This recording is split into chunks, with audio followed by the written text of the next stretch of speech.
Madame la Présidente, Madame la Ministre, Monsieur le rapporteur, chers collègues. La méritocratie dont nous parle le temps nous conduit aujourd'hui à débattre de ce projet de loi visant à lutter contre la discrimination par la pratique de tests individuels et de statistiques. Mais comment en sommes-nous arrivés là? Cette proposition de loi n'est-elle pas elle-même la preuve que les discriminations du fait d'un genre, d'une origine, d'une religion sont encore trop nombreuses en France? Ils s'appellent Zonza Mizou, Zaineb Jabali, Mamadou Kamara, Albert Al-Sefki, Vafi Silla, Marwan Zougag, Mohamed El Moukadem, Lukeba Gypsy, Adama Soumaré, Binta Diaw, Aymen, Neila, tous et toutes discriminés après avoir postulé, après avoir obtenu un bac+5. Mais qu'est-ce qui n'a pas marché dans notre pays pour que ces enfants qui sont allés à l'école de la République soient obligés de devoir déménager, quitter la France pour obtenir un poste à hauteur de leur diplôme? Et pourtant, ces enfants ont été à l'école de la République avec un fronton liberté, égalité, fraternité. Il n'y a pas plus difficile que de se heurter à la discrimination à l'embauche. La France n'a jamais cherché à connaître les origines ou la religion des soldats pendant la Première ou la Seconde Guerre mondiale. Pendant les 30 Glorieuses, la France s'est construite avec des travailleurs immigrés ou expatriés selon la façon dont on regarde le monde. Les enfants de ces travailleurs ont fait des enfants et les voilà aujourd'hui discriminés à l'embauche. Quelle honte! Rares sont les discriminations pour les postes de premier de corvée. Femmes de ménage, éboueurs, maçons, chauffeurs de bus, agents de sécurité, travailleuses et travailleurs qui sont autour de cet hémicycle, qui nous font honneur par leur bravoure. Il n'y a pas de discrimination pour eux, monsieur le rapporteur. Personnellement, je n'ai pas eu besoin de cette PPL de 2008 à 2013.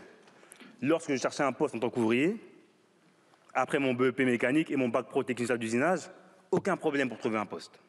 Dès lors où j'ai postulé pour trouver une entreprise en BTS, en alternance, les premiers couacs sont arrivés. Je vous raconte tout. J'ai 18 ans et c'est une violence inouïe de subir la discrimination d'embauche. Nous sommes 5 en salle d'attente. Nous attendons l'entretien, un par un. Je suis impatient d'attendre mon tour. Voilà, Carlos Martins Bilongo, c'est à vous.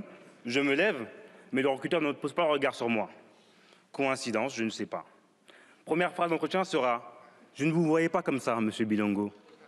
Coïncidence, cet entretien va se solder par un échec. Coïncidence, cela se répétera à 5 reprises pour 5 entretiens différents. Peut-être une coïncidence, peut-être que je suis mauvais. En tout cas, je suis ici à l'Assemblée nationale. Alors très vite, j'ai commencé à mettre ma photo sur mon CV. Au moins, comme ça, il n'y a pas de secret. Sans évoquer avec vous la discrimination à l'adresse, à l'âge ou sinon à la validité. Parce que si vous vous appelez Juliette Dupont, vous êtes discriminé si vous habitez Villers-le-Bel, Garges ou Sarcelles. Alors si votre prénom est Myriam, votre nom est Makunza et vous habitez Stein, c'est un triptyque. Alors certes, chaque avancée pour mettre fin à cette discrimination sont à distinguer, je le reconnais, monsieur le rapporteur. Mais je crains que ce projet de loi ne mesure pas l'ampleur du défi auquel nous sommes confrontés. Et d'ailleurs, les bancs de cet hémicycle sont vides parce qu'on ne mesure pas aussi en tant que parlementaire tout ce qu'il nous reste à faire. En 2023, ce n'est pas normal d'être ici et de discuter de discrimination à l'embauche. Vous l'avez dit, par rapport au PIB et même économiquement parlant, ce n'est pas normal aujourd'hui. Mais je crains, encore une fois, cette réforme est trop timide, floue et manque d'ambition. Car les discriminations aujourd'hui ne s'additionnent plus, elles se multiplient. En 20 ans, on assiste à un doublement des discriminations perçues à l'embauche, en vertu de l'origine, de la race ou de l'ethnie. Qu'importe les études menées, les nombreuses compétences rémunérées, s'appeler Karim en France, c'est avoir 32% de chances en moins d'être contacté pour un entretien d'embauche. Porter le nom de Mounia, c'est envoyer 24 CV, quand Marie-France enverra 5 CV pour être rappelé. Alors certes, le testing, l'élargissement des moyens de preuve sont des moyens de lutte contre la discrimination, mais je crains que cela ne soit insuffisant.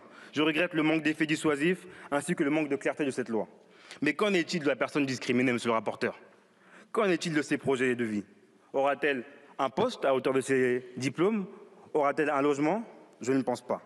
Vous proposez la création d'un service mis sous la tutelle du Premier ministre, sans mesurer les risques de conflit d'intérêts qui s'y attachent. Comment garantir la bonne foi d'un organisme visé lorsqu'il existe un lien hiérarchique entre la Première ministre et son administration? Comment s'assurer qu'il n'y ait pas de fuite ni d'arbitrage alors que l'administration en est la cible? Ceci s'apparentera à un IGPN bis.